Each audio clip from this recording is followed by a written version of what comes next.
నిన్నేరా. ఏంది తీసిన ఇప్పుడు ఏంది? బట్టలు కూడా బట్టలు కొనుక్కున్నా. అట్లా కాదురా, ఇంట్లో తినడానికే లేనప్పుడు బట్టలు కొనుక్కున్నాడు ఎందుకురా? ఉన్నప్పుడు కొనుక్కోపోదువా?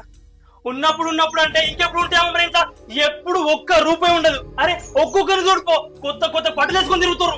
ఎప్పుడు ఇవే పాత బట్టలు. నా బతుకు ఛీ! అరే ఒక్క రూపాయి ఉండదని మాట్లాడుతున్నావు. ఎవరు చేస్తారా కట్టం? ఇంత నేను ఒక్కదాన్ని కట్టం చేస్తే అటో ఇటో కష్టంగా వెళ్తాంది. కట్టం చేస్తే వెళ్తుందిరా నీకు. మరి ఇప్పుడు కొనుక్కునే బట్టి వాపస్ ఇస్తారన్నమాట. చెప్పు ఇచ్చేస్తా. ఎందుకు బిడ్డ గట్లా మాట్లాడుతావు? ఇప్పుడు నేనేమన్నారా? పైసలు లేని టైంలా కొనుక్కున్నాడు ఎందుకు అని అంటున్నా. సరే నీ ఇష్టం కొద్ది కొనుకొచ్చుకున్నావు కదా, ఉండంతి. నేను 2 రోజులు కైకిలు పోయినాక ఆ పైసలు కూడా నీకే ఇస్తా, మళ్ళా బట్టలు కొనుక్కునే. ఆహా, నీ ముఖానికి నువ్వు నాకు బట్టలు కొనిచ్చినట్టుంది, నేను వేసుకున్నట్టే ఉంది. ఛీ! ఎప్పుడు బిచ్చా బతుకులు బిచ్చా లెక్కలు. అరే నాని, పరమేశు, ఇప్పుడు నేనేమన్నారా గట్లా అలిగిపోతాను?